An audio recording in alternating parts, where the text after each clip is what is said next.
Hello everybody. I'm making another video. I wanted to try and make as many as I can to get this thing going that I talked about selling out. And speaking of selling out, I wanted to talk about phone psychics. I tried the phone psychic thing. I mean, I'm a tarot card reader. I've been told I'm very, I'm told I'm pretty good at it, and I might be a little rusty right now, but I had tried some of these phone services, and the ones I got rejected from, when I read between the lines, it's not how well I read as much as was I sugarcoating everything so that the person was happy with what they heard. And when I actually got involved with some of these, when I actually got hired on to some of these services, I really had a problem because I try to do things with integrity. And, it's obvious the kind of stuff that they have you do. They want you to keep the person on the line. So if somebody's problem is solved in 10 minutes, because they're paying by the minute, you want to keep them on the phone for as long as you can.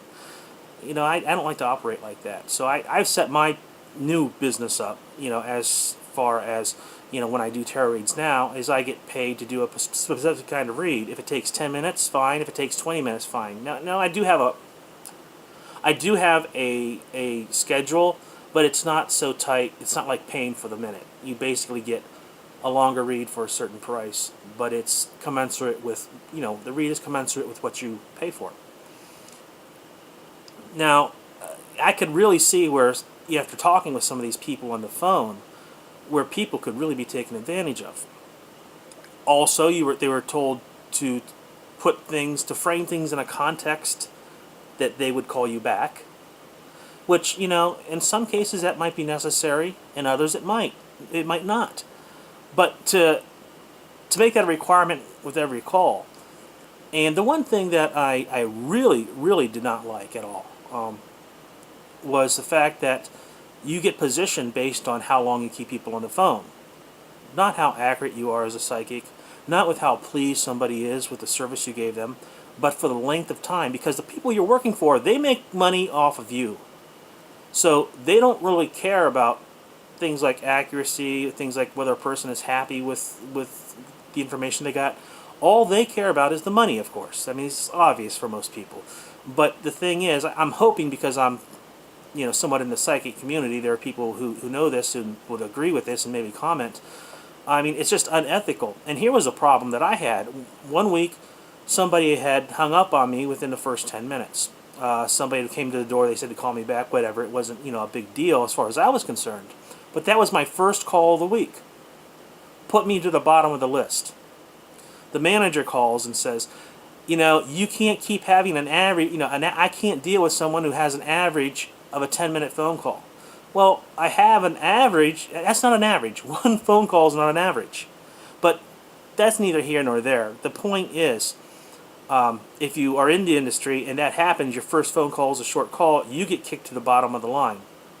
If your first call happens to be an hour-long call, you're probably going to be at the front of the line. And that sets the tone for the rest of the week.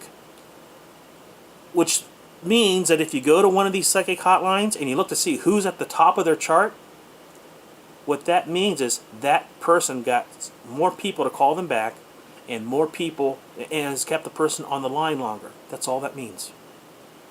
Now, I don't want any of my friends who do telephone work, I don't want to be disparaging of them, because I do know some people who somehow have made it work very well for them. And I'm not saying that everybody who does that kind of work is, some kind of, huckster. But I want to say the industry didn't look very good to me, and that's why I really, didn't go back to it. I had someone train me who was really, really good as far as showing me the business and how it works, as far as how to get into these phone companies, or these phone psychic companies. But I think I'd rather try it my own way now, so that I can connect with the person. I don't want them worrying about how long the call is going to be. I want them to be focused on the read.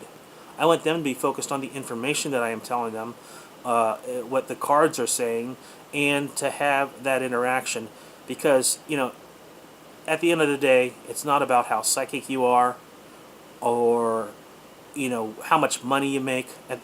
What it's about is, did that person get something out of the tarot read that was worthwhile? Did they get a new perspective? Did they get something that will shine some light on their situation and give them enough insight that it was worth their time to have a tarot read? So, like I say, I've toyed with the idea of going back to doing the phone work, because and I did make a little money at it, not a lot, but right now, compared to what I'm making now, when I don't have steady work. But I don't think I want to. I want to find querents, not suckers. So, thanks for listening.